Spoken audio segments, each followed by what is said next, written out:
Kilala niyo po ba ang isdang iyan?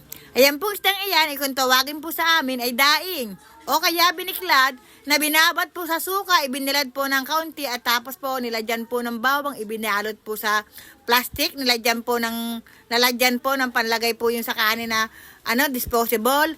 At ayan po ibinebenta po dito po sa amin sa palapit mo sa may palengke po. At ito po ay isa ko pong follower na nag-request po sa akin kung maaari po daw i-vlog ko ang kanyang tinda.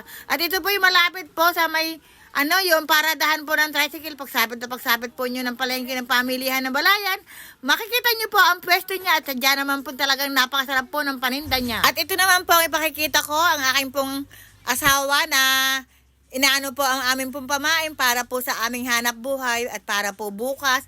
Dahil matagal na po kung hindi nakakapagpakita po ng huli po ng asawa ko at anak dahil hindi po talaga sila lumalaot at talaga pong walang mahuli. Kung kami po ilalaot ng lalaot, ikamahal po naman ng po pamain po at ng gasolina. Ito po ang pamamaraan kung paano po inilalagay ang isda sa kawil. Nasa dyan naman po kung sa inyo po, baka po bago nyo matapos, ay may isang araw, pero palibasa po kami sanay na magdaragat. Kayang-kaya po lang namin po yan makuha ang isang oras. At ito po ang anak po ng isang magdaragat. Nasa dyan naman pong lagi na pong sila dito tumitigil dahil wala po silang bahay na sarili. Kundi doon po sila tumutulog sa pinatitira po ni Kapitanang Mahal. At dumako naman po tayo dito po sa amin pong maganda pong dagat ngayon.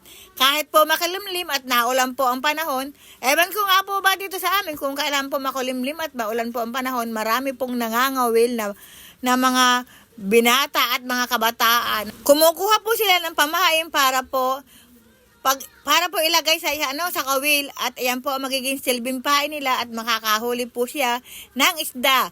Pakikita ko po sa inyo ang mga mangangawil po dito sa amin sa tabi na hindi po lamang sa bangka at tingnan nyo naman po ang mga naliligo na sadya naman pong mawiwili kayong maligid dahil napakaganda po talaga ng dagat ngayon at sobrang ganda, parang swimming pool.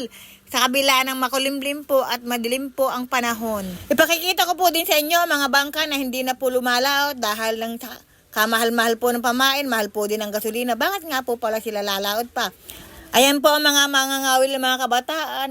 Tingnan nyo naman po, wiling-wili po silang mga wheel dahil wala po talagang kaya nawiwili silang mga wheel. Balik po tayo dito po sa amin po. Ako po'y pauwi na. Tingnan nyo naman po ang panahon. Makulimlim po. Medyo may ulan-ulan na kaunti at may hangin-hangin po ang itaas po ng mga punong kahoy. Dahil sa mga nalalapit pong bagyo. Sana po na may lagi yung supportan si Esteron Vlog dito po sa mundo kanyang tinatahak. Dahil kung wala po kayo ay hindi po latataas ang aking pong mga followers. Marami pong salamat. From Esteron Vlog.